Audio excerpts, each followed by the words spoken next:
And so this is the last part, part 3 of the chapter 1 for penetration testing course, planning and scoping penetration tests.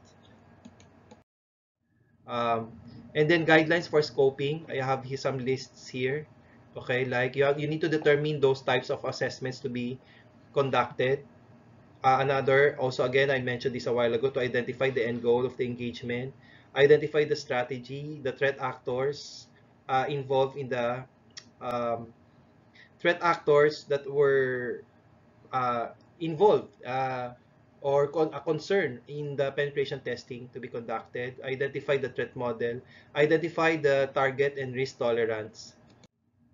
Okay, aside from that is you also need to identify yung account for the controls or system. Avoid scope creep. Okay, scope creep are like additional scope in the penetration testing. Okay, um, and then use a scoping checklist. Also identify each deliverables, reports, documents you use, and then meetings, minutes of the meetings. All of these should be well identified and well uh, established. Before the actual penetration test to be conducted, there are a couple of preparation that needs to be done. First, in preparing for the client, the penetration testing team should ensure that the client provides you with the technical points of contact that you can reach before, during, and after the test. Okay, another, the pen test team should ensure that the key IT personnel have been informed about the upcoming test. Another, ensure also that the client has up-to-date, verified backups of the critical system and ready to work with you to address any unexpected consequences or availability issues during the penetration testing. Okay. And last is ensure that all relevant client personnel are aware of the potential risks of the penetration tests and they are prepared to work with the penetration testing team to restore crashed or adversely affected systems. As for the pen test team members, okay, very important that all team members are clear on the scope and limitations of the test. Very important that they are mindful of the objective of the client security risk and they need to produce an actionable report. Also very important that they have the contact information and they have a clear escalation procedures in case anything goes wrong with the penetration testing. Um, Also very important that that actions and outcomes, each outcomes are well documented.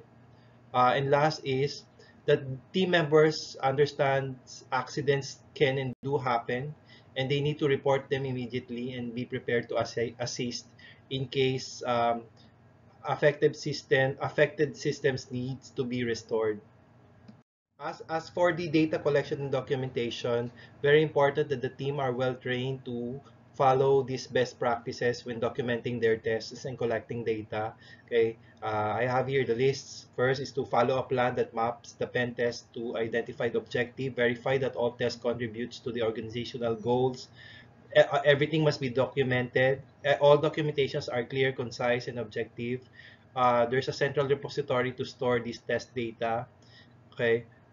Meaning it's not scattered yung collection of data. Collect as much data as you can and upload test results and data in their original format. Also record the steps taken to collect data. Verify that enough data is collected to analyze. Original copies of data must be kept. Um, and if in case hacking activity is discovered, findings needs to be noted uh, and needs to be escalated. Meaning higher management should be well informed about this. If problems outside the engagement scope are discovered, document them and forward them to the supervisor. Before the penetration testing starts, you have to make sure that the client is up to date and verify the backups of all important system. And then there's a contingency plan that will be used to quickly restore any system or service that has been crashed. Okay, so there. Um, Very important also to observe best practices when establishing an escalation path for communication. There should be an established clear chain of command in the penetration testing team itself. Make sure that the communications follow the path. Make sure that the pen testing project a supervisor has counterpart on the client side that they can immediately bring issues to. There should be an assurance that the supervisor is always on duty, um, including a fail-safe operator for team members to contact. Okay, meaning who will take charge when the supervisor is on a worst case scenario is not around. Agree upon thresholds and protocols for contacting the other side during a problem, and also how the client will be notified by the pen test team that a test is unacceptably interfering with the operation or system performance. Also, um, communications in terms of how will the pen test team be involved, will involve the client IT department if an accident occurs or a system becomes stabilized or responsive. And then another guidelines I have here is the preparing for the pen test engagement. I mentioned this a while ago that team members should be well trained for their roles.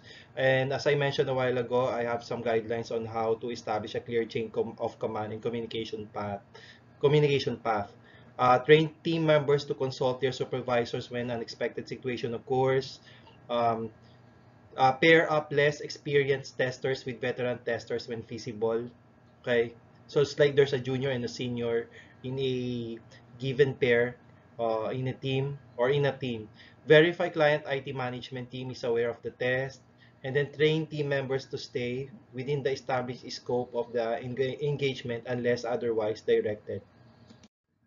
Also, train team members to log evidence of prior or existing malicious activity and ensure that the team fully documents each portion of the engagement.